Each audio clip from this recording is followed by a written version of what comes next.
memberikan banyak insight baru, terutama dalam bidang apa ya nih ya, bidang ilmuwan ya, dalam tema kita kali ini yang yang pernah juga menjadi sorotan ketika COVID waktu itu.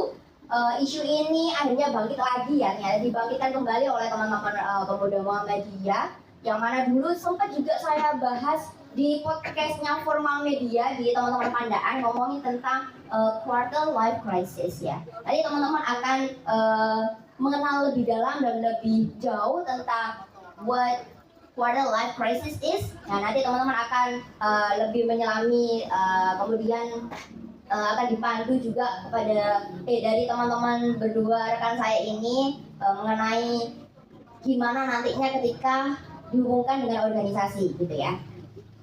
Kemudian nanti kita akan masuk kepada subtema yang namanya adalah menavigasi yang tak pasti. Kalau sudah dengar-dengar kata-kata yang tak pasti, biasanya teman-teman pikirannya apa? Hubungan yang tidak pasti? Di PHP-in? Iya, gak nikah-nikah gitu ya, jangan begitu aja, nyinggung saya juga masalahnya ini. Nah, itu adalah bagian dari quarter life crisis ya teman-teman. Jadi teman-teman, nanti kita akan buka insight secara lebar ya tentang sebenarnya quarter life crisis itu apa aja sih gitu ya. Apakah ngomongin tentang keresahannya, kenapa kok gak nikah-nikah, kemudian bikin tentang gimana nanti ya future saya, masa depan saya gimana nanti, pendidikan saya nanti gimana, karir saya nanti gimana, jodoh saya nanti siapa. Biasanya teman-teman kalau yang seusia kami ini biasanya udah mulai kira-kira sih sopo ya bujuku gitu, tak masiku gitu ya. Kok iki sih tak incer-incer kok iya ndak teko-teko wis dungo ya wis tahajud ini ya, nggak datang-datang juga. Terus habis itu dari pendidikan juga, aku ya lulus sih kapan aku ini, skripsianya kapan ya, dan sebagainya. Yang perlu teman-teman tahu tentang quarter life crisis itu istilah QLC ya singkatannya ini, itu dulu diciptakan oleh dua orang jurnalis dari Amerika Serikat nih teman-teman. Ini cuma basa-basi aja ya. Dari Amerika Serikat namanya Alexander dan juga Eddie Wilner namanya, dan itu dituangkan dalam tulisan buku mereka, judulnya adalah The Unique Challenge in 20s. Pada tahun 2021 itu akhirnya menjadi booming tuh gara-gara COVID-19, yang mana teman-teman pada was-was di era COVID-19. Teman-teman diminta untuk dikarantina kehidupannya, kemudian bekerjanya juga dari rumah, pertemanannya juga dari media sosial aja, akhirnya menimbulkan keresahan mulai dari karirnya, gimana nih saya bekerjanya, kemudian gimana saya menjalin relasi dengan teman-teman dan lain sebagainya. Kemudian gimana nih caranya berorganisasi, dulu kan kita kumpul rame-rame tuh kan di kopian sambil ngobrol. Terus semenjak COVID akhirnya ditutup, maka timbullah isu yang namanya quarter life crisis. Jadi gak hanya ngomongin tentang krisis identitas, tapi juga akan dibahas lebih meluas gitu ya. Tanpa berlama-lama lagi, habis ini kita akan langsung dibuka dulu sama Mas Dani. Nah, akan lebih luas dibahasnya tentang quarter life crisis. Kepada Mas Dani disilahkan. Moga Mas, langsung aja deh. Iya, dicek dulu mic-nya. Bisa. Di atas. Iya, naik.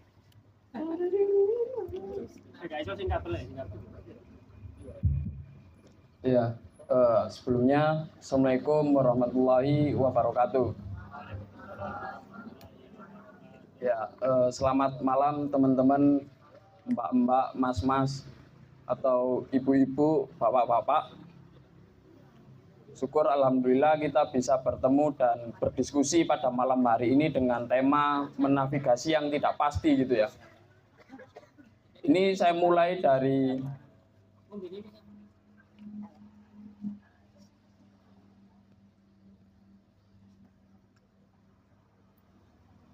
terima kasih Mas Zidan. Ya, ini kita mulai, kita coba bedah dulu terkait tema itu sendiri. Yang pertama, tema menavigasi yang tidak pasti. Jadi seolah-olah kita hari ini tuh digambarkan seperti kita sedang berlayar gitu, tapi kita tidak tahu arah, kita tidak tahu mau kemana. Itu mungkin yang digambarkan sama seperti yang dijelaskan Mbak Vio tadi, quarter life crisis. Jadi quarter life crisis itu istilahnya seperempat usia, krisis seperempat usia. Jadi dihitung itu usia sekitar 20 sampai 30 tahun. Mungkin di antara kita merasakan atau bahkan kita nggak sadar kalau kita sedang di masa-masa quarter life crisis itu sendiri. Sebenarnya saya juga sedang mengalami fase itu gitu. Jadi nanti kita lebih enak ke sharing-sharing aja ya selanjutnya nanti.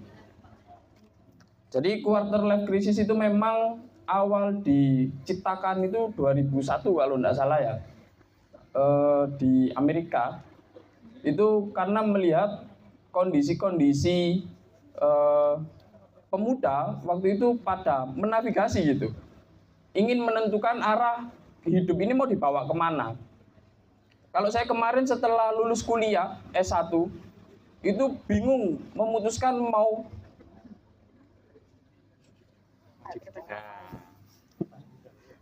banyak yang nggak kelihatan gitu. Iya. Oh iya. Penasaran mas sama wajah tampannya panjenengan? Monggo langsung maju aja ke depan. Nah, gitu, monggo. Sudah kelihatan wajah tampan-tampannya mas-mas saya ini ya? Sudah ya? Oh ya, nanti saya maju ke depan dan kelihatan wajah cantik saya ini ya. Iya, saya lanjut ya. Jadi momen-momen setelah lulus kuliah itu saya bingung, saya mau jadi apa.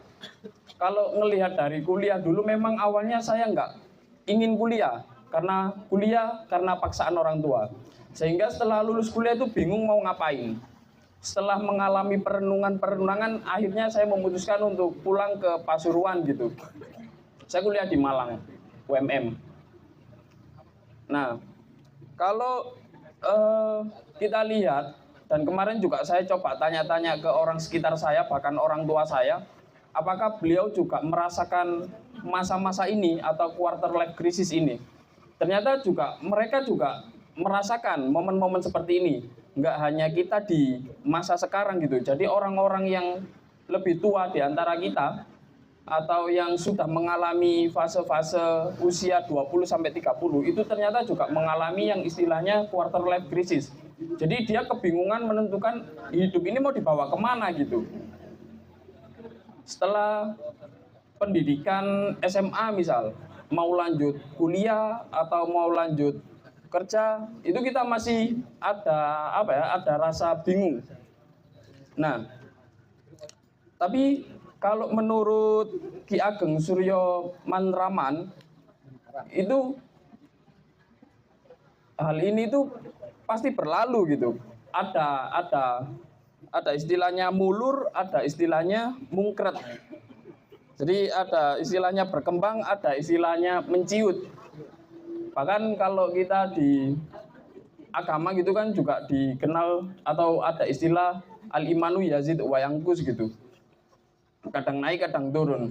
Jadi momen-momen ini tuh sebenarnya ada masanya.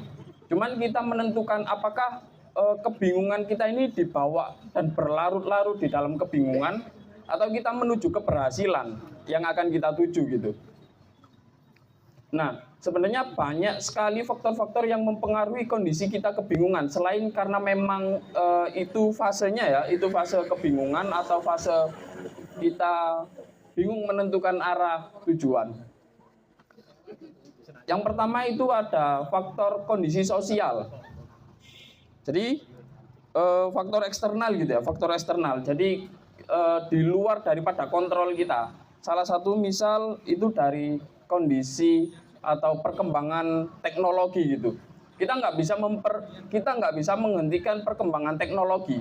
Mau nggak mau kita harus mengikuti perkembangan teknologi. Ya mohon maaf, ibu-ibu bahkan mungkin atau bapak-bapak usia jauh di antara kita itu jauh lebih canggih kita gitu. Karena ibu-ibu dan bapak-bapak baru mulai mengikuti media atau teknologi. Jadi di teknologi itu di berita-berita bahkan kayak misal sekarang itu yang lagi rame kemarin masalah 4 pulau yang dijual belum selesai, kemudian isu terkait perang Iran dan Israel belum selesai lagi sekarang pemerintah mau jual-jual pulau yang nggak berpenghuni. Belum selesai lagi sekarang netizen Indonesia perang sama Brazil gitu. Jadi informasi-informasi yang ada di media itu satu belum selesai ada lagi, satu belum selesai ada lagi, satu belum selesai ada lagi. Itu akhirnya yang bikin kita itu kebingungan gitu. Terus kemudian ada lingkungan sekitar. Kadang lingkungan sekitar itu juga sangat mempengaruhi ya, entah itu dari keluarga, entah itu dari organisasi, entah itu dari teman-teman nongkrong gitu. Jadi lingkungan itu dapat membentuk dia ke arah yang lebih baik atau dia ke arah yang lebih buruk, tergantung kita menempatkan si lingkungan ini seperti apa gitu. Terus yang kemudian yang ketiga, faktor eksternal itu ada masalah soal pendidikan. Bahkan kalau pendidikan kita hari ini, coba kita lihat hari ini, tapi belum tahu nanti dengan menteri yang baru ini ya, Pak Abdul Mukti gitu. Semoga saja bisa membawa pendidikan semakin baik. Tapi per hari ini kita lihat kondisi pendidikan hari ini benar tidak membebaskan. Pendidikan itu tidak membebaskan hari ini. Sehingga anak-anak dasar, anak-anak yang berpendidikan dasar itu tidak cenderung dibekali dengan mental mungkin ya bahasanya, mental yang bagus gitu untuk menghadapi masa-masa selanjutnya. Anak-anak hari ini hanya dicekoki materi ini, pelajaran itu, pelajaran ini. Bahkan anak-anak sekarang nggak tahu fungsinya pelajaran ini untuk apa. Fungsinya IPA itu untuk apa, fungsinya matematika itu untuk apa. Gitu ya. Jadi pendidikan dasar kita itu sangat mempengaruhi karena itu sebagai fondasi kita sebagai manusia gitu berpendidikan. Terus ada masalah dari sektor internal gitu.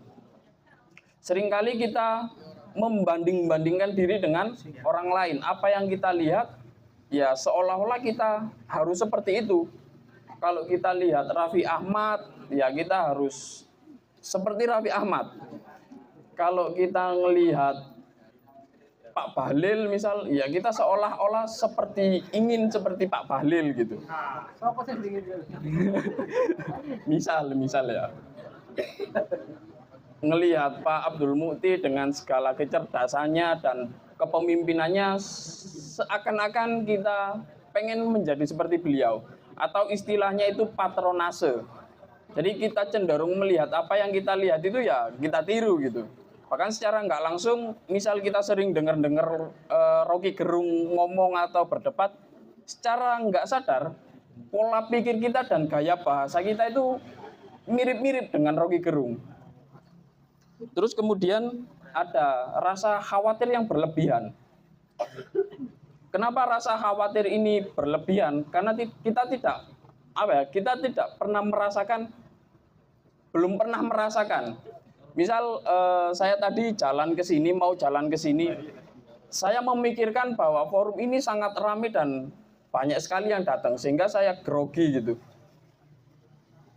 Padahal ketika saya sampai sini, ternyata ya sudah gitu, maksudnya kita sama gitu kan. Jadi kekhawatiran kita itu cenderung muncul ketika kita tidak tahu, ketika kita tidak menempati sesuatu yang seharusnya gitu. Kayak misal anak kelas 5 SD pasti takut pelajaran kelas 6 SD. Tapi ketika dia naik kelas 6 ya sudah berjalan sebagaimana mestinya gitu kan. Nah, mungkin itu kondisi-kondisi yang sekarang lagi kita bicarakan gitu. Terus kalau memang kondisi seperti itu, ada teorinya itu Abraham Maslow, piramida kebutuhan. Yang pertama itu yang pertama kebutuhan kita itu adalah kebutuhan fisiologi. Karena kita manusia hidup sehingga kita butuh fisiologi, butuh makan, butuh minum. Ketika kebutuhan fisiologi itu terpenuhi, maka dia akan naik membutuhkan rasa aman, butuh rumah, terus kemudian butuh uang, dan seterusnya. Kebutuhan biar kebutuhan kita terpenuhi dan aman gitu. Terus kemudian kebutuhan sosial. Ya salah satu kebutuhan sosial itu ya kita sedang bersosial gitu, entah itu organisasi, entah itu sekolah, bahkan kita bernegara itu ya berkehidupan sosial gitu. Ketika kebutuhan sosial itu sudah terpenuhi, maka dia akan naik lagi kebutuhan penghargaan. Jadi kalau kita sudah di dalam organisasi, mungkin kita akan selalu ingin lebih baik. Kita selalu akan ingin naik atau dilihat sama teman-teman gitu kan. Entah dia berkeinginan untuk menjadi ketua umum, berkeinginan untuk jadi ya posisi-posisi yang mereka inginkan, bahkan yang mereka lihat itu sebagai posisi yang strategis gitu.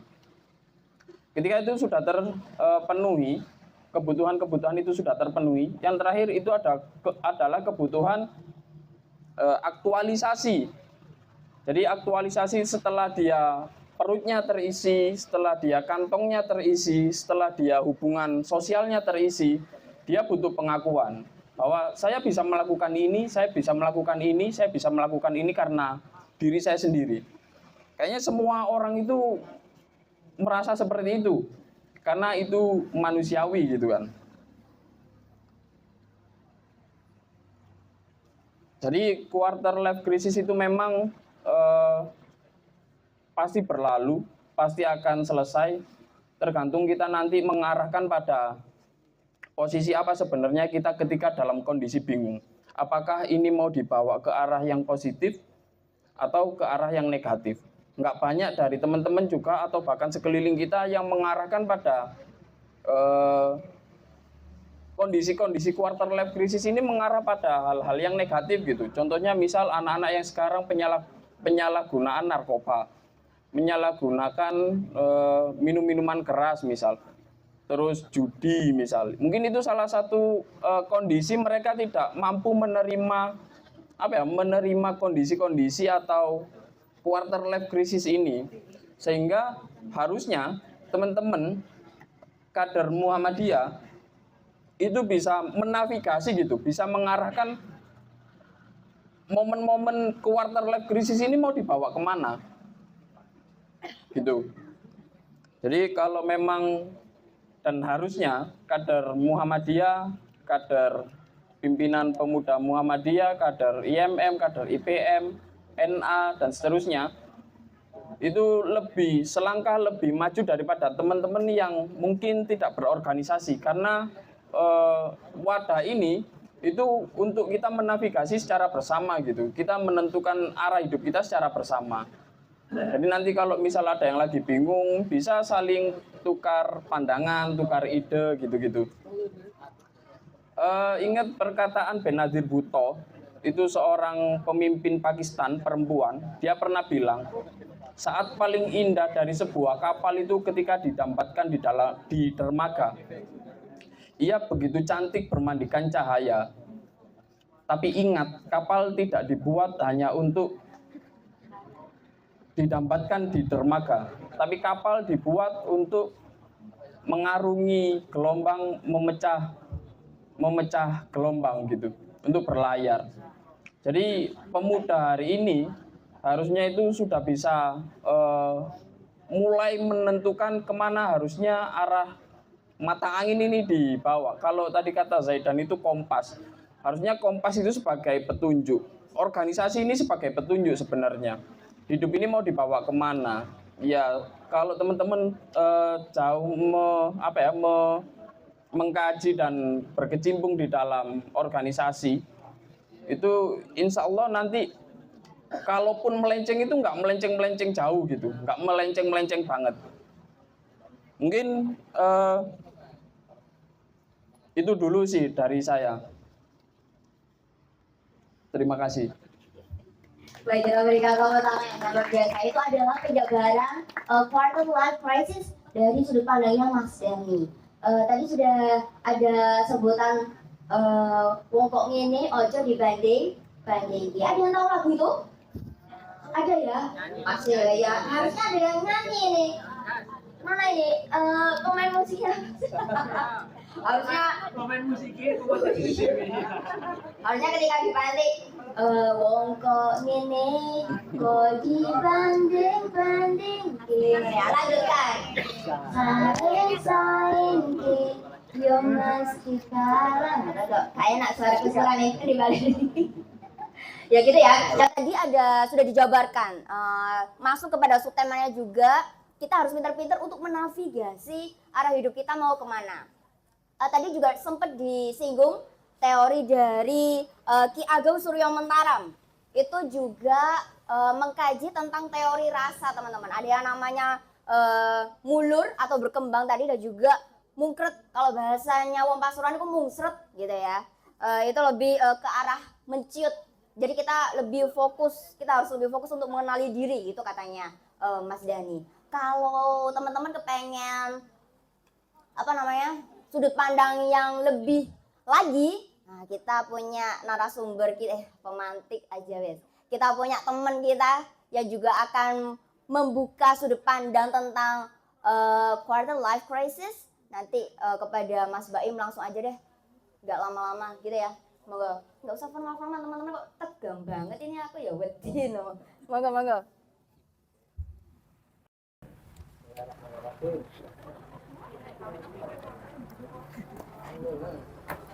Sudah. Assalamualaikum warahmatullahi wabarakatuh. Selamat malam teman-teman. Sudah pada habis gajiannya? Akhir bulan, Kang. Oke. Kita banyak yang bercanda ya.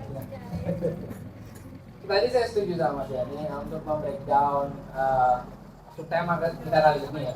Subtema kita kali ini adalah menavigasi yang tidak pasti. Kalau saya mau ambil dua kata di situ, ada navigasi dan ada ketidakpastian. Jadi ada menavigasi dan ada ketidakpastian. Menavigasi itu seperti yang digambarkan tadi, seperti mengendarai perahu, mengendarai kapal atau pesawat atau apapun pasti disebut dengan navigasi. Menavigasi selalu berhubungan dengan arah. Jadi nggak ada orang nyetir mobil nggak pakai arah, itu nggak ada, pasti ada arahnya, kanan kiri depan belakang pasti ada. Jadi menavigasi itu selalu berhubungan dengan arah. Lalu kemudian arah itu membuat kita berimajinasi dengan tujuan. Jadi arah itu membuat kita akhirnya mengandaikan adanya sebuah tujuan. Seperti yang dibilang Mas Ani tadi, ada secercah meskipun kalaupun nggak pasti, tapi ya pokoknya kita jadikan tujuan atau setidaknya ada sesuatu yang dituju. Jadi dalam konteks menavigasi tadi itu ada arah dan ada tujuannya. Begitu juga seperti yang sudah disampaikan tadi, organisasi itu terutama di sini Muhammadiyah, kita berkumpul dalam forum Muhammadiyah, kita memberikan satu alat untuk navigasi, alat untuk arah dan tujuannya. Lalu kemudian ada ketidakpastian di sini. Jadi ini agak teknis ya teman-teman, biar teman-teman bisa memahami satu persatu. Lalu kemudian nanti akan saya bagaimana nanti penerapannya gitu. Jadi ada ketidakpastian. Setelah menavigasi ada ketidakpastian. Sebetulnya saya tuh agak iki sopo sing gawe subtema. Kok jangan masih kira aku mikir. Iku Mas pelakone sing gawe klambi pink niku. Bercanda. Jadi ketidakpastian itu kalau konteksnya adalah life ya, hidup, itu satu keniscayaan teman-teman. Ketidakpastian dalam hidup itu pasti. Hanya satu hal yang pasti dalam kehidupan ya ketidakpastian itu.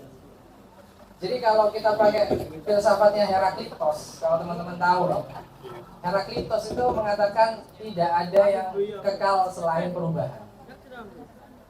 Perubahan itu adalah produk atau hasil dari ketidakpastian hidup tadi. Jadi ketidakpastian hidup akhirnya menciptakan perubahan-perubahan. Nah, di dalam perubahan itulah kita berenang.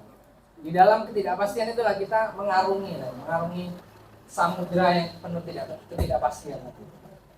Nah, Lalu dalam konteks hidup yang harus kita navigasikan dalam ketidakpastian, artinya kita harus berani. Gitu. Kita harus berani pertama. Yang pertama kita harus berani. Kalau nggak berani mana bisa, mana mau tuh mengarungi.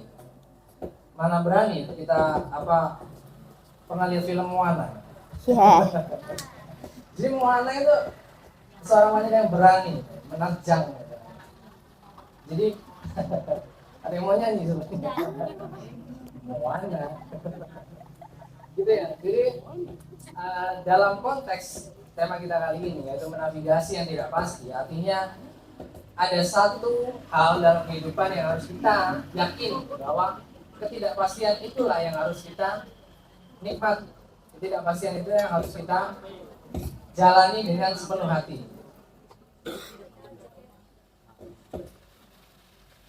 Lalu tadi saya sebutkan bahwa yang pasti dalam kehidupan itu adalah yang ketidakpastian itu.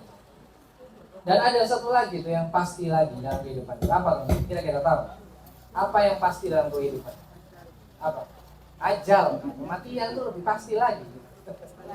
Jadi yang lebih pasti lagi daripada ketidakpastian itu adalah ajal yang akan datang itu. Jadi manusia punya satu kesempatan untuk mengisi hidupnya dari awal lahir sampai ajalnya. Itu mau seperti apa?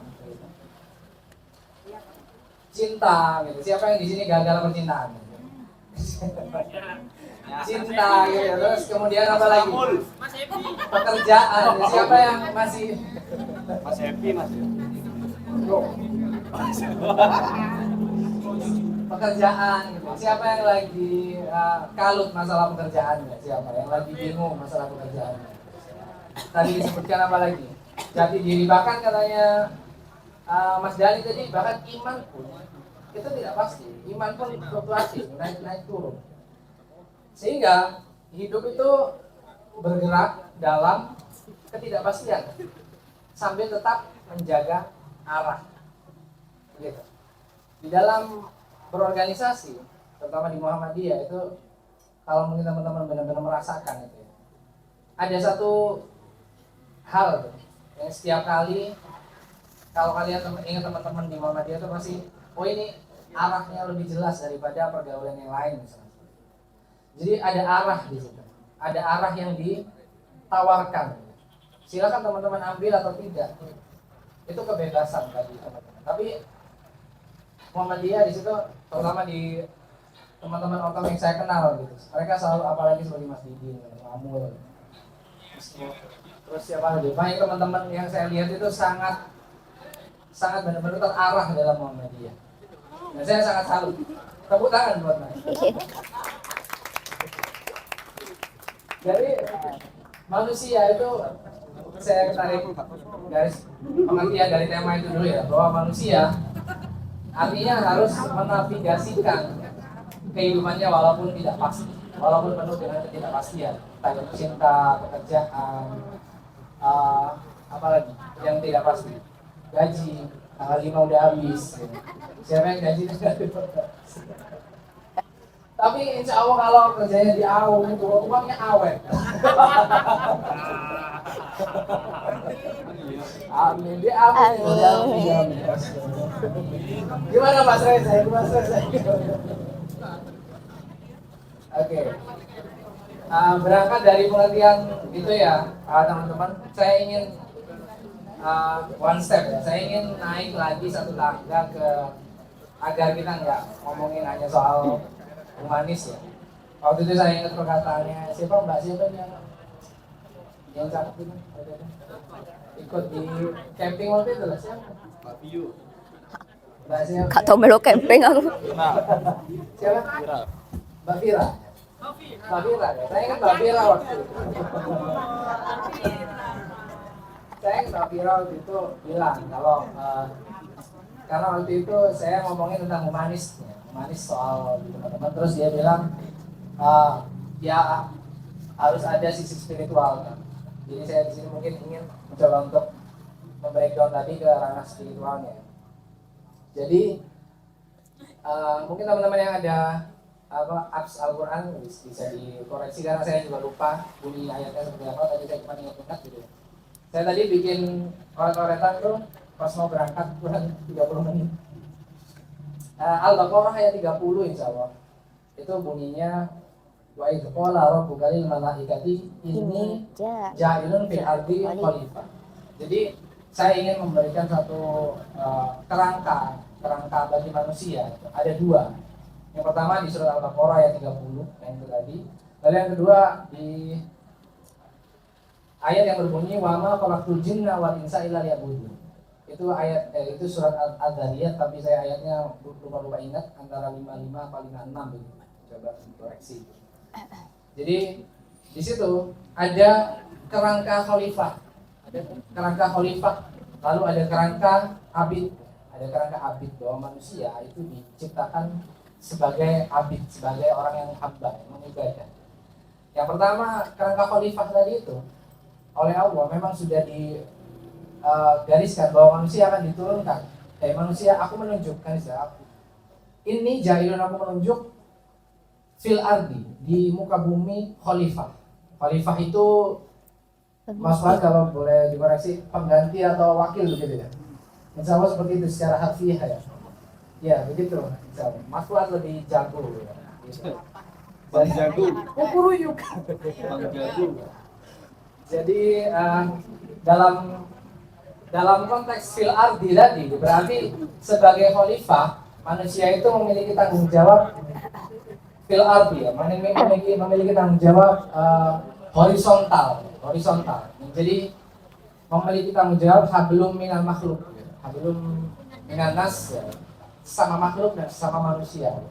Tanggung jawabnya dengan environmental, dengan lingkungannya, dengan sekitarnya, dengan temannya, dengan sahabatnya, dengan musuhnya gitu. Kalau punya musuh, moga-moga nggak punya musuh ya. Lalu ada abid itu hamba gitu. Hamba itu di situ dalam posisi, berarti kalau ada hamba berarti ada tuan, ada hamba ada tuan. Jadi wa ma khalaqtul jinna wal insa illa liya'budun. Di situ Allah memberikan satu kerangka lagi bagi manusia bahwa diciptakannya manusia itu untuk menghamba, untuk mengabdi, untuk menjadi abdi atau menjadi hambanya. Sehingga bisa dikatakan di dalam abid itu adalah kerangka vertikalnya atau hablum minallah. Kalau khalifah tadi itu adalah hablum minan nas gitu. Hablum minal makhluk ya, sesama makhluk. Lalu untuk abid tadi itu illa liya'budun tadi itu adalah kerangka vertikal. Nah, ini sejalan apa ya? Di dalam khalifah, teman-teman kalau boleh nanti bisa dikoreksi ya, mungkin di sini teman-teman mungkin ada yang lebih tahu karena saya ini sebetulnya ada dua keberatan sebenarnya mau saya sampaikan dari di awal, tapi enggak lah. Tapi saya sampaikan sekarang nih. Ada dua keberatan. Yang pertama itu tadi ya soal subtema tadi. Terus kemudian keberatan kedua itu saya ini kader yang baru seusia jagung di Muhammadiyah ya. Dan baru ikut Darul Arqam dasar. Jadi rasanya agak-agak menyalahi kalau saya berbicara gitu. Jadi saya minta izin ya untuk teman-teman untuk merelakan saya bicara di sini. Nah, di dalam kerangka khalifah tadi itu Allah tidak menyebutkan secara spesifik, tidak memberikan rumus, tidak memberikan bahwa khalifah itu gini loh, enggak. Khalifah itu tidak dijelaskan sama sekali oleh Allah di Al-Quran bahwa khalifah itu begini enggak. Kalau misalkan teman-teman dengerin ayat yang menyebutkan orang takwa, disebut orang takwa itu begini, orang ikhlas itu begini. Tapi khalifah itu tidak disebutkan oleh Allah. Untuk khalifah itu begini tidak disebutkan. Jadi ada satu semacam sinyal dari Allah bahwa manusia itu punya kebebasan untuk menentukan peran kekhalifahannya. Itu sejalan dengan Sartre. Kalau teman-teman ada yang belajar filsafat, mungkin teman-teman pernah dengar Jean Paul Sartre itu. Sartre mengatakan manusia dikutuk untuk bebas. itu sejalan dengan konsep khalifah yang kita kenali. Khalifah di situ tidak disebutkan bagaimananya, apanya, mengapanya, alasannya apa nggak disebutkan. Manusia menentukan sendiri perannya, yang menjadi guru, yang menjadi pedagang, yang menjadi orang di organisasi tadi itu, perannya masing-masing mereka menentukan sendiri.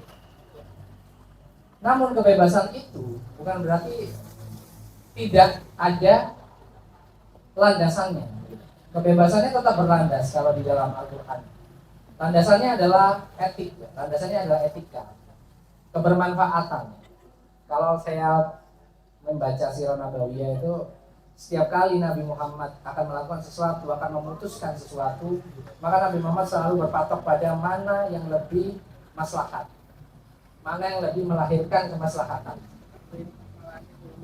Sehingga di dalam konsep di dalam tema menavigasi ketidakpastian tadi, manusia bisa memilih perannya dengan kesadaran dan menanggung tanggung jawabnya, menanggung akibatnya, seperti itu. Lalu karena tadi itu kerangka khalifahnya hanya seolah-olah terkesan kok nggak ada itunya sama sekali ya, kok nggak ada ruh ilahinya sama sekali. Kok manusia bebas melakukan sesuatu asalkan dia mau menanggung jawab. Misalkan, oh nggak apa-apa nambang di Raja Ampat gitu ya. Yang penting mau menanggung jawab, misalnya seperti itu. Atau kan kemarin tuh katanya Gus Kulil gitu. Ya. Kalau soal dampaknya, yang dipikirin dampaknya, gitu. Kalau soal penambangannya itu namanya agak falasi ya, cacat logikanya. Istilahnya seperti itu. Lalu khalifah saja tidak cukup ya. Kerangka khalifah saja tadi tidak cukup. Maka Allah memberikan kerangka kedua, yaitu abid. Banyak orang yang menjalankan perannya dengan baik, tapi nggak sadar bahwa peran itu tadi di dalam lingkup ridho ilahi. Abid di situ itu kesadarannya, menjalani peran sebagai guru, menjalani peran sebagai ibu, ayah, anak, gitu ya. Itu kalau tidak dibarengi dengan kesadaran bahwa peran ini adalah bentuk penghambaan terhadap Allah, gitu, itu akan memunculkan ketidakpastian tadi, gejolak di dalam diri. Jadi abid itu satu kesadaran bahwa hidup adalah ibadah kepada Allah. Dan ini juga sama ya, sejalan dengan Sartre lagi. Teman-teman bisa baca nanti. Tapi Sartre itu filsafat eksistensialis gitu. Sejalan juga dengan Sartre bahwa tindakan seseorang atau apapun yang dilakukan seseorang, peran yang dilakukan seseorang dalam khalifah tadi itu selalu beriringan dengan kesadaran. Gitu. Apa yang kita lakukan, apa yang kita perlihatkan kepada manusia, baik dalam bentuk pikiran, perkataan, tindakan, itu selalu ada hubungannya dengan kesadaran dan ada hubungannya dengan peran. Sehingga dalam konteks menavigasi yang tidak pasti tadi, artinya menghidupkan kesadaran dalam setiap pilihan, gitu ya. Jadi menghidupkan kesadaran kita dalam setiap pilihan-pilihan. Saya punya teman perempuan beberapa banyak gitu. Mungkin itu sangat sensitif kalau dibahas, tapi saya mencoba untuk membahas. Ada teman-teman perempuan yang sampai usia yang katanya orang harus menikah, gitu. Mereka malah memutuskan untuk saya berkarir dulu, saya begini dulu. Itu maksud saya adalah spirit memilih yang sadar, gitu. Tapi harus diiringi juga dengan sadar bahwa ini adalah bentuk penghambaan kepada Allah. Sehingga bisa disimpulkan ini sampai satu kesimpulan, peran khalifah yang kita jalani tanpa adanya kesadaran sebagai hamba, kesadaran sebagai abid, akan jatuh pada egoisme. Seseorang yang hanya menjalani hidupnya saja dengan baik, dengan bertanggung jawab, pilihan-pilihan diambil tanpa peduli bahwa dirinya itu juga sedang mengambang kepada Allah, maka dia akan jatuh pada egoisme. bahwa ini punyaku, ini aku, akan aku semuanya. Lalu abid, perilaku abid tadi itu atau kesadaran menghamba kepada Allah tanpa adanya peran yang dilakukan, maka akan jatuh pada menjauhi dunia, gitu ya. Menjauhi dunia yang justru itu adalah peran pokok diturunkannya manusia di muka bumi ini. Jadi kalau saya boleh ambil kesimpulan, navigator yang baik, navigator yang baik adalah yang bisa menyatukan antara peran kekhalifahan tadi dengan kesadaran penghamba kepada Allah, lalu menyatukan aksi perbuatan kita dengan refleksi. Jadi bukan cuma melakukan perbuatan, tapi juga mempertanyakan, yang apakah yang aku lakukan ini baik, apakah yang aku lakukan ini, misalkan dalam konteks organisasi, apakah kontribusiku di dalam organisasi ini sudah sesuai dengan arah dan tujuan tadi itu.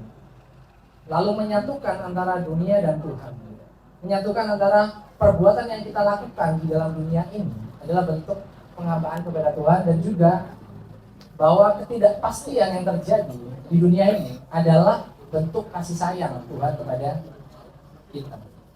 Mungkin itu saja dari saya. Bisa dilanjut dengan apa? Sesi tanya jawab atau nanti hiburan dulu. Assalamualaikum warahmatullahi wabarakatuh. Waalaikumsalam warahmatullahi wabarakatuh. Luar biasa. Pembahasannya membuat saya akhirnya sadar diri. Ya, sepertinya saya kurang penghambaan saya kepada Tuhan ini ya. Saya sudah dikasih nikmat gitu, tapi begitu membahas tentang abidnya ini, tadi saya akhirnya sepertinya apa yang saya diskuskan tadi kepada panjenengan di meja itu sudah terjawab di sini. Tapi gak apa-apa, teman-teman kalau punya keresahan-keresahan, if you want to untuk punya sesuatu ini yang kepengen di sharingkan kepada dua pemantik kita hari ini, bisa mungkin ya. Apa mau nyanyi-nyanyi dulu? Mau yang mana dulu? Mau sharing dulu? Ya, sudah telah nyanyi sharing ini. Ada yang mau mengawali dari mbak-mbaknya ini? April barangkali? April, mana kamu April? Oh iya, kenapa kalau sama Juni? Oh iya, ada yang lahir bulan Juni? Iya, walaupun hujan di bulan Juni katanya siapa namanya, tapi jangan sampai sendu di bulan Juni ya. Monggo, ada yang mau sharing maybe? Ada. Oh, mangga mas, mangga. Ini mic-nya di mana? Pakai ini aja ya.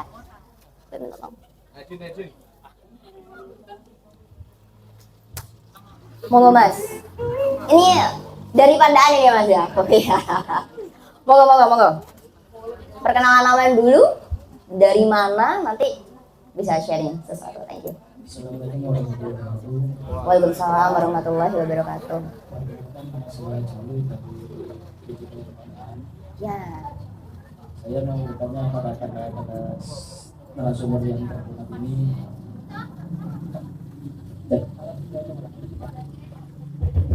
Tes. Iya. Ya, cek. Kan quarter of life itu kan pasti dialami oleh setiap manusia, Mas. Itu kan kalau kita sudah mengalami quarter of life, kita harus bisa sebaik mungkin kita harus identifikasi tujuan kita itu mau kemana dan mau cita-cita kita itu apa gitu. Nah, pertanyaan saya, apakah kita jika sudah mengalami quarter of life, apakah kita itu perlu mencari mentor? Dan kalau perlu, bagaimana kriteria mentor-mentor tersebut, Mas? Menurut saya gimana gitu? Terima kasih. Mau langsung dijawab dulu atau pribon? Mau ke mana ini, Mas? Oh, salah satu diantaranya. Sweet sih kok, Mas. Sweet. Enggak dah. Bombimpa. Mau panjenengan dulu, nanti disambung sama ini, nggih. Ya, sama serius. Butuh mentor nggak sih kita? Kalau kita udah. Ya, ini sudut pandang aja ya. Nanti boleh disanggah atau boleh diperdebatkan atau seperti apa nanti. Saya rasa mentor itu penting. Mentor itu penting agar kita ini tahu kita ini sebenarnya mau jadi apa. Terlebih nanti teman-teman itu di dalam prosesnya itu berubah pikiran. Karena nanti pikiran itu kan berkembang mengikuti apa ya, mengikuti perjalanannya gitu kan. Tapi saya rasa mentor itu penting karena setiap manusia itu punya apa ya, punya rasa apa ya, cenderung apa yang kita lihat itu sebagai satu titik tujuan gitu. Jadi misal kalau kita lihat hari ini Pak Presiden Prabowo begitu gagah gitu ya, seolah-olah kita, oh saya pengen jadi Pak Prabowo. Sehingga saya rasa penting gitu mentor itu dalam proses quarter life crisis ini. Menentukan mentor yang seperti apa dan lain sebagainya, saya rasa itu punya apa ya, punya perbedaan masing-masing gitu, tergantung kita mau jadi apa. Kalau saya pengen jadi A, kalau si B pengen jadi si C misal, dan seterusnya. Tergantung nanti teman-teman itu apa ya, entah muncul dari cita-cita, entah muncul dari keinginan, atau seperti apa. Jadi saya rasa mentor itu tetap penting untuk menjadikan kita sebagai sosok atau orang gitu. Dan menentukan mentor ya sesuai dengan kita sendiri gitu. Mungkin itu sih kalau dari saya. Mau nggak lanjut ke Mas Baim? Udah. Oh. Sudah. Perlu jawaban saja. Boleh. Boleh. Oke. Saya kasih apa ya, insight juga. Pertanyaan pokoknya tadi, penting enggak kita punya mentor untuk menuntun kita memahami hidup gitu aja sih. Dalam konteks hidup itu manusia selalu akan bertanya pada orang lain, teman kita, sahabat kita. Nggak perlu nyari mentor yang formal gitu, tapi kadang nggak ngerasa di dekat kita tanpa harus kita bertanya, hei apa ini, itu mereka kadang-kadang sudah memberikan solusi gitu. Jadi sebetulnya nggak terbatas mentor itu harus orang yang sampai anggap kompeten atau sampai anggap wah ini nih mentor gitu kan. Jadi nggak harus gitu. Kadang-kadang dengan teman pun saya sering tuh bicara sama teman-teman lintas generasi. Ada yang dari Gen Z, ada yang dari lebih tua gitu ya, boomer rasanya. Itu hampir semua bisa memberikan kepada saya insight, pandangan-pandangan lain dalam kehidupan saya yang harus saya koreksi kembali, yang harus saya revisi. Karena kan tadi ya, tidak ada yang niscaya selain perubahan.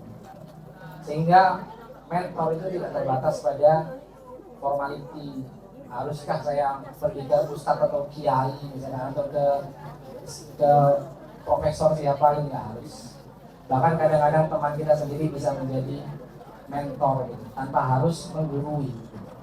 Saya seperti itu. Pribun, Mas Jalu, aman ge? Terima kasih loh sudah datang jauh-jauh dari Padang. Sama siapa tadi Mas? Oh sendiri, kayaknya ada sakop ya tadi. Mana? Oh dari Sidoarjo. Oh boleh. Oh. Jadi pasti gini, aku tutup.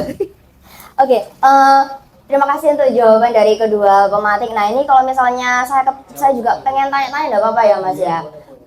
Jadi biasanya gini, berdasarkan pengalaman pribadi ya, tadi saya kayaknya udah curhat sama Mas Didin, sama Mas Baim juga. Barangkali ada yang relate sama kehidupannya saya gitu ya. Jadi kadang itu gini teman-teman pernah merasa nggak sih kalau misalnya kita udah militan banget nih di Muhammadiyah, sudah bergerak dari akar rumput, dari IPM, habis itu masuk ke IMM, setelah itu ke NA ya kan, kemudian kalau yang laki-laki ke Pemuda, kemudian lanjut lagi ke Muhammadiyah, terus kita lanjut lagi ke Aisyah. Iya, terus habis itu kalau kita berorganisasi kan kita pasti dikenalkan dengan banyak orang gitu kan. Kita berharapnya nanti di organisasi itu kita mendapatkan banyak networking kan. Biasanya kalau yang digembar-gemborkan sama orang-orang yang organisatoris begitu ya, itu yang retorikanya bagus gitu kan. Wah ini saya adalah sosok yang bisa jadi panutan gitu ya. You follow me, nah nanti your nasib bakal bagus kayak gitu. Jadi biasanya kita yang militansinya bagus itu biasanya didasarkan atas hal-hal yang demikian gitu. Nah kalau misalnya ada yang saya rasakan juga dan dari teman-teman yang sering berbagi juga sama saya nih Mas Dani sama Mas Baim, itu gini, kita udah militan, kemudian kita udah melaksanakan organisasi dengan sangat baik, kita udah melakukan mengikuti pelatihan-pelatihan how to be a good leader gitu kan, kemudian kita juga diasah dalam public speakingnya supaya nanti kita bisa dapat networking yang bagus, punya pekerjaan yang baik gitu kan. Ini sifatnya duniawi dulu ya Mas Baim sama Mas Dani. Nah ini tuh kadang-kadang fenomena yang ada di sekitaran saya pribadi juga, itu dulu kita mengharapkan dengan networking yang bagus, kemudian militansi yang baik, maka saya juga akan mendapatkan status atau pekerjaan yang bagus gitu kan ya. Of course lah, secara politik kita juga bisa belajar itu ya kan, istilah lobby-lobbyan juga pasti ada gitu kan. Tapi rata-rata kenapa yang lebih militan, kenapa kok ya iya hilang dulu gitu, senior jadi ada istilah yang tadi saya bilang bergantung atau jawabannya itu ngatok ya, kita terlalu ngatok kepada senior dan akhirnya kita punya harapan lebih untuk bisa mendapatkan posisi dan pekerjaannya lebih worth it untuk kita gitu. Tapi at the end of the day-nya senior kita lebih mementingkan dirinya sendiri gitu. Mana janji-janji manismu ini ya kan? Mana janji-janji manismu tuh bisa membawa saya ke kehidupan yang lebih baik gitu. Gitu. Jadi itu saya rasa bukan hanya sekedar omong-omong, tapi itu real life kenyataan yang saya temukan begitu. Akhirnya ketika teman-teman sudah tahu ternyata pengalaman untuk berorganisasi itu kok ndak membawa kemaslahatan untuk kehidupan saya sebagai khalifah di muka bumi ini gitu. Jadi akhirnya kita menemukan quarter life crisisnya kita masing-masing. Siapa sih yang nggak butuh posisi yang bagus? Siapa sih yang nggak butuh pekerjaan yang baik gitu? Dan teman-teman itu sering mengeluhkan itu kepada saya, Mas Baim sama Mas Dani gitu. Jadi teman-teman merasa ditinggal sama seniornya, kemudian janji-janji yang katanya nggak apa-apa nanti pekerjaanmu bagus, sini aku kasih kamu pekerjaan nanti gitu. Nggak apa-apa posisi kalau kamu ikut saya nanti tak bantu nih secara posisi lobby-lobbyan, ternyata sampai sekarang nggak ada hasilnya gitu. Sedangkan usia tetap berjalan, even though ada perkataan tidak ada kata terlambat untuk kamu memulai gitu ya. Tapi teman-teman punya kekhawatiran itu pasti itu nggak mungkin enggak gitu. Apalagi di media sosial ditambahi dengan yang katanya Mas Dani tadi di awal ya, di media sosial banyak nih flexing gitu kan. Ini kayak Timothy gitu kan, cara untuk menjadi bilioner di usia 24 tahun gitu kan. Nah orang-orang kan terpantik gini, iya 24 tahun aku udah punya apa aja ya. Padahal mereka sendiri sebenarnya sudah punya pakem, tidak ada kata terlambat gitu. Tapi mereka tanpa mereka sadari mereka juga punya kebimbangan itu Mas Baim gitu. Jadi teman-teman saya yang kenapa sih kok banyak orang-orang di tempat saya gitu ya, di tempat saya bekerja itu nggak ada yang mau ikut NA gitu. Walaupun kita udah ngasih tahu nih senangnya NA nih, kita bisa jalan-jalan, kita bisa senang-senang, kita bisa belajar masak-masak bareng gitu kan mama-mamaku. Kemudian iya betul, habis ini insya Allah saya kepengen ajak mereka touring ini Mas Baim sama Mas Dani. Mama saya ini akan saya ajak touring untuk kegiatan toleransi beragama gitu ya. Jadi kan seru gitu. Tapi di tempat saya bekerja nggak ada yang tertarik seperti itu karena mereka melihat saya belum belum mapan istilahnya. Terus habis itu mereka merasa bahwa organisasi ini ternyata lebih nyerimpeti. Even though kamu militan, tapi kayaknya kamu nggak bakalan dapat apa-apa gitu. Kamu nanti hasilnya tuh nggak worth it. Nah, bagaimana menurut pendapatnya Mas Baim tentang sudut pandang yang seperti ini? Karena memang kenyataannya lebih banyak yang begitu. Even saya pribadi juga mengalami itu. Akhirnya kalau mau militan di Muhammadiyah, ya apain kamu gitu. Istilahnya worth it nggak sih kita? Iya, worth it nggak sih kita itu melakukan organisasi yang mana kalau katanya orang-orang kan kalau kamu ikut organisasi maka kemampuanmu akan lebih dibandingkan orang lain, kemudian networking kamu akan jauh lebih bagus, kamu akan lebih bisa menentukan tuh kan tadi kan katanya organisasi sebagai wadah untuk menemukan cara untuk bisa menavigasikan arah kehidupan jauh lebih baik. Nah itu gimana kalau ngomongin tentang sifat keduniawiannya Monggo, siapa dulu? Mas Baim atau? Dulu. Mas Baim dulu, monggo. Pertanyaannya ruwet.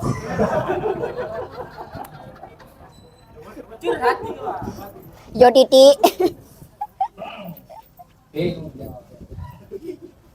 Kalau saya boleh tarik ada satu hal yang menarik dari antara kesadaran kolektif dan kesadaran individual di situ. Kalau saya boleh ambil satu falsafah itu dari Nietzsche ya. Di situ ada di dalam kita berhubungan dengan manusia. Jadi dia di dalam kehidupan ini, ketika kita berhubungan dengan manusia, ketika kita bersosialisasi dengan manusia, ketika kita terjun di dalam masyarakat, itu akan terjadi yang namanya pergolakannya atau konflik antara ego dan super ego. Ego menurut si Nietzsche itu adalah kehendak pribadi, sementara super ego adalah kehendak kolektif, kehendak orang banyak. Di dalam organisasi kita itu punya satu dilema, tidak bisa membedakan mana yang menjadi kehendak pribadi kita dan mana yang sebetulnya itu adalah kehendak orang banyak.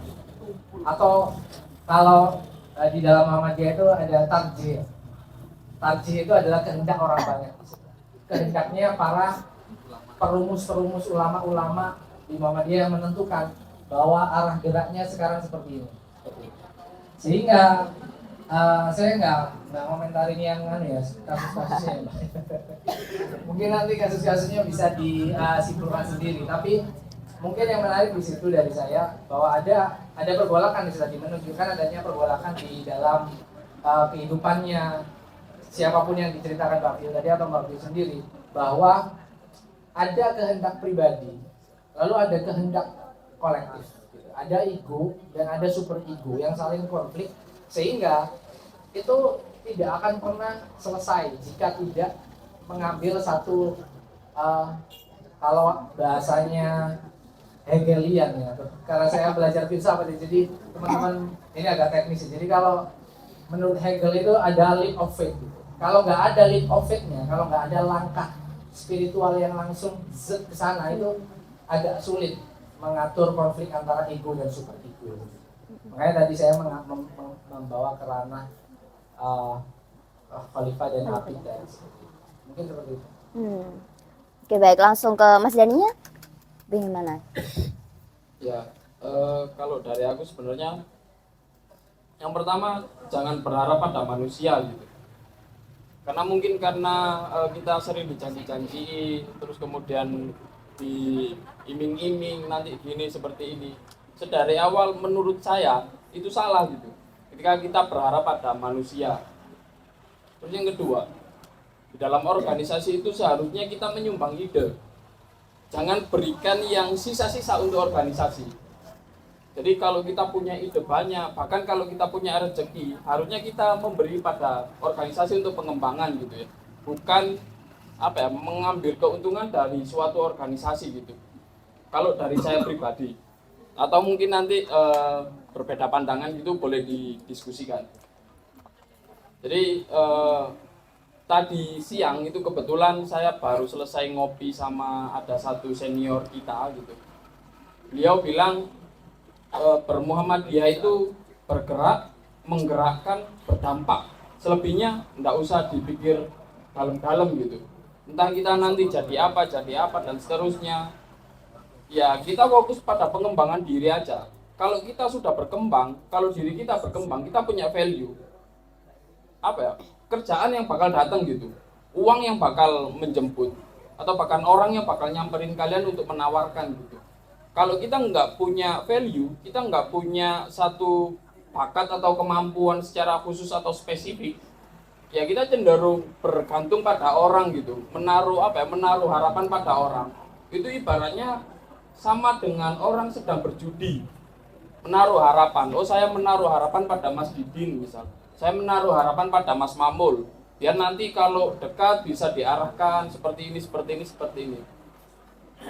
Menurut saya itu sedari awal cita-cita itu salah gitu. Jadi menurut saya jangan berikan yang sisa-sisa untuk berorganisasi untuk bermuhammadiyah, sumbang ide-ide kita untuk Muhammadiyah dan untuk mengembangkan Muhammadiyah. Kalau mungkin itu dari saya. Terima kasih. Terima kasih. Kita beri tepuk tangan dulu, teman-teman. Oke, sudah terjawab tadi ya. Ada yang kira-kira mau menambahkan lagi? Sharing-sharing begitu? Oh ya, monggo. Ini yang membaca puisi tadi ya. Monggo, Mas Nafis minta tolong mikrofonnya ke Mas Zidan. Ya, apa Mas Zidan mau tanya apa? Atau mau sharing aja? Gini loh, kalau sudut pandang saya gini loh Mbak Vio. Gini loh, biar semangat kerja di aumnya. Gitu ya. Iya, calon kelas sekolah ya. Monggo.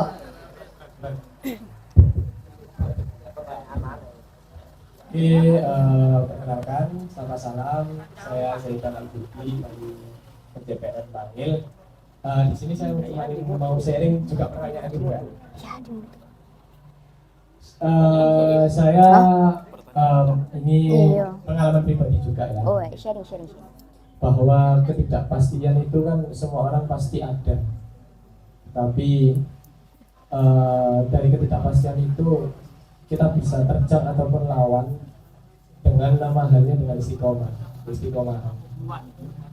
Nah, mungkin sebagai contoh kalau teman-teman di lingkaran pelajar atau di lingkaran mahasiswa, paling apa itu di mahasiswa, terutama yang sedang memilih jurusan dan dia menyesal di tengah jalan, loh kenapa kok aku pilih ini, mungkin sebagai contoh, loh kok aku itu ternyata di tengah malah jadi waduh aku kayak mesin memiliki kayaknya aku bisa memiliki, tapi itu suatu hal yang memang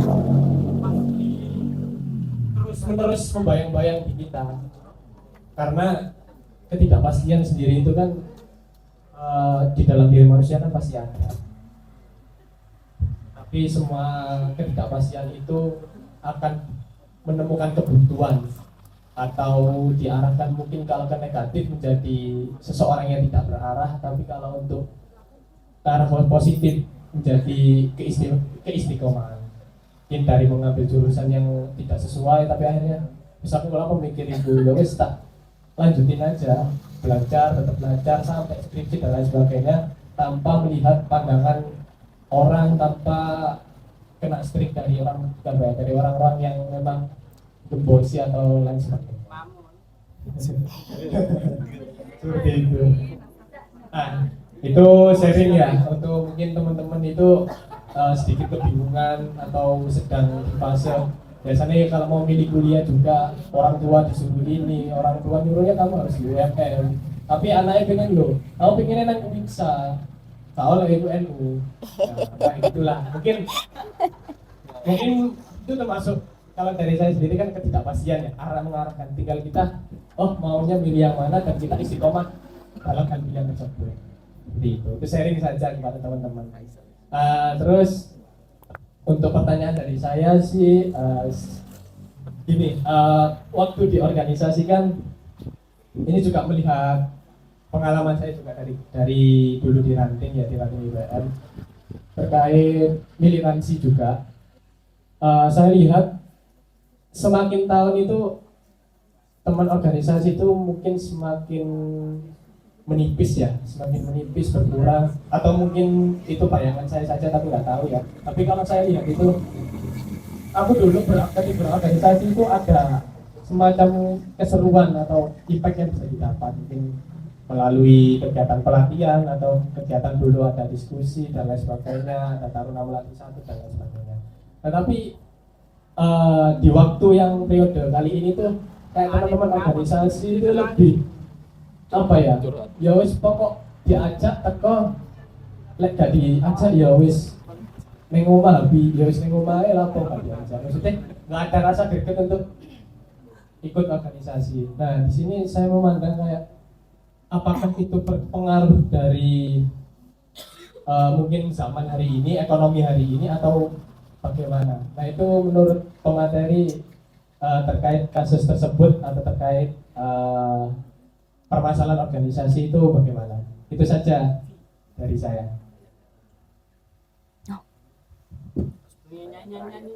Oh ya, ini dari Mas Zidan ini yang terakhir ya teman-teman ya. Dan nanti teman-teman bisa istirahat juga. Hah? Mau nyanyi mangu? Nanti nyanyinya ya. Ya mau ditanggepin dulu ini. Oh, Mas Dani dulu, Mas Dani.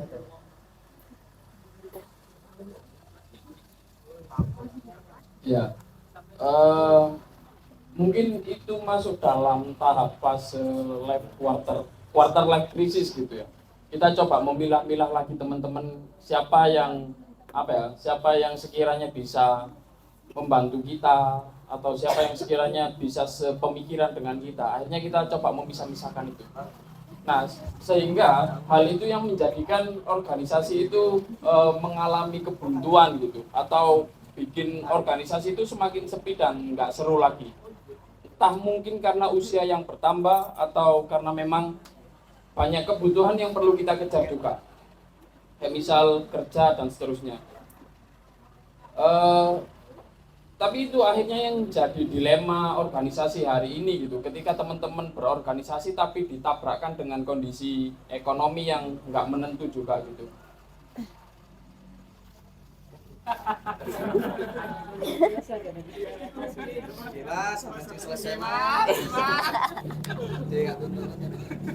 Ya itu jadi dilema kita bersama gitu kan berorganisasi. Cuman sekali lagi saya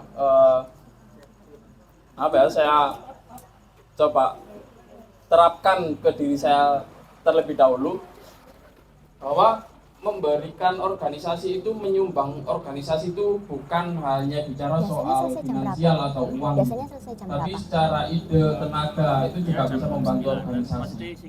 Dan kalau bisa jangan terlalu mengkerucutkan, karena pengkerucutan itu sebenarnya datang dari kita sendiri. Teman-teman bebas kok mau berteman sama siapa aja, teman-teman bebas mau mengajak siapa aja gitu.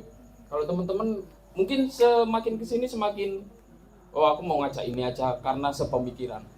Oh aku mau ngajak ini aja karena se-IPN misal, se-circle, mengecil mendikotomi istilahnya, memisah-misahkan gitu. Jadi seharusnya itu yang harus kita perbaiki bersama gitu ya. Itu sih. Kalau membahas ekonomi mungkin di lain waktu gitu, karena itu ada kaitannya dengan ekonomi dan panjang. Panjang kata ya Mas Dani. Nanti bisa ngopi tersendiri di pojokan sama Mas Dani ya, sambil makan cakwe barangkali Mas Zidan. Oke, monggo ditanggepin Mas Baim. Udah cukup serius. Enggak deh, kayaknya mau ngomong sesuatu deh. Udah ngomong aja nggak apa-apa Mas. Nanti dapat hadiah ini. Ngomong aja nggak apa-apa. Habis ini closing statementnya dari sampean. Jadi gini, yang terjadi tadi di dalam organisasi ada satu, terutama yang kita alami di Muhammadiyah, melihat bagaimana cara mengkader itu kok sulit ya sekarang, dianggap dulu. Mungkin itu hanya semacam romantisasi ya. Kayaknya dulu juga sulit gitu, sama-sama sulitnya. Saya yakin perjuangan orang-orang terdahulu, orang yang mendahului kita gitu ya, di organisasi itu kayaknya juga sulit kayak gitu. Mungkin hanya usaha kita mungkin yang kurang keras gitu. Pertanyaannya di situ. Jadi saya mungkin hanya ingin memberi insight lain ya. Kalau tadi mungkin bicara soal pemakluman terhadap kondisi, terus kemudian kita bilang kok sulit ya. Mungkin orang yang dulu lebih sulit dari kita tantangannya gitu. Kalau kita lihat dari kisahnya Ahmad Dahlan, sulitnya minta ampun. Kalau lalu kita bandingkan dengan perjuangan-perjuangan orang-orang terdahulu itu, mungkin perjuangan kita ini nggak ada apa-apa. Jadi mungkin gitu saja, biar langsung ditutup gitu. Mungkin untuk Proses statementnya panjenengan aja. mungkin untuk sesi, kalau misalkan masih pengen lanjut gitu ya, mungkin nanti ada lagi yang non-formal gitu ya, santai-santai. Closing statement langsung aja Mas. Dari sampean dulu. Saya tutup. Closing statement dari sampean dan closing statement dari saya, kalau sesuai dengan tema tadi, ya saya tetap yakin bahwa di dalam satu perkumpulan, tadi di organisasi, pertemanan atau apapun, pasti akan menyuguhkan kepada kita satu insight baru yang bisa membuat kita lebih terarah dalam kehidupan. Kalau kita hidup sendiri, begitu, kita mikir-mikir sendiri, kita arah-arahkan sendiri, jangan-jangan kita bisa salah, karena nggak ada karena nggak ada perbandingan dari orang lain. Seringkali seperti itu, orang merasa bahwa dirinya menderita ketika melihat orang lain. Oke, ternyata orang lain bisa lebih menderita. Itu namanya sawang sinawang begitu. Ya, itu mungkin dari saya. Iya, monggo Mas Dani. Ya, kalau dari saya coba mengutip satu quotes dari Mahatma Gandhi gitu. Jika kita melangkah, mungkin kita ada hasil atau mungkin kita nggak ada hasil. Tapi kalau kita tidak melangkah, sudah pasti tidak ada hasil. Jadi untuk kita semua, untuk teman-teman yang sedang mencoba menavigasi gitu, berlayarlah sejauh-jauhnya gitu. Berjalanlah sejauh-jauhnya, berlabuhlah dimanapun teman-teman inginkan gitu. Nggak usah takut gagal atau bingung nanti ke depannya. Di Al-Quran juga sudah dijelaskan inna ma'al usri yusra gitu, bersama kesulitan pasti ada kemudahan. Mungkin itu dari saya, kurang lebihnya saya kembalikan ke moderator.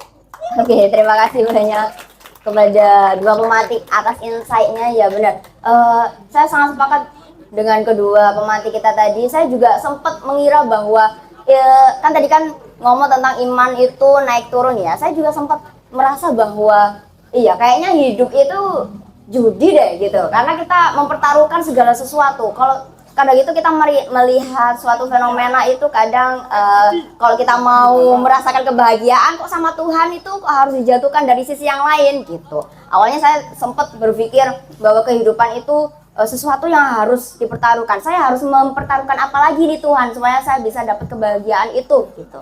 Tapi ternyata sudut pandang itu keliru, teman-teman. Bagaimana saya tahu sudut pandang itu keliru? Ya dari organisasi ini, dari organisasi yang katanya Mas Baim tadi, setiap perkumpulan itu pasti akan melahirkan insight ataupun sudut pandang yang baru. Bahkan secara holistik menyeluruh, nggak hanya dari satu sudut pandang aja.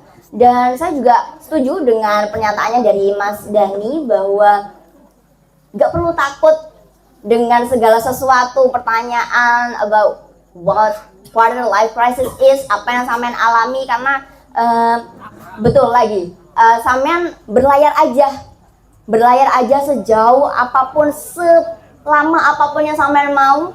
Karena tadi katanya Mas Baim, sampean yang harus menentukan perannya sampean sendiri sebagai khalifah. Sampean punya jatah untuk memilih kehidupannya kamu sendiri. Mungkin dari organisasi ini hanya menjadi sebuah wadah aja supaya sampean bisa melihat cakrawalanya itu jauh lebih luas dari orang biasanya. Jadi ada senior saya yang pernah bilang bahwa kamu itu adalah salah satu orang-orang yang beruntung. Kenapa? Karena kamu bisa diberi kesempatan jauh lebih luas daripada orang lain.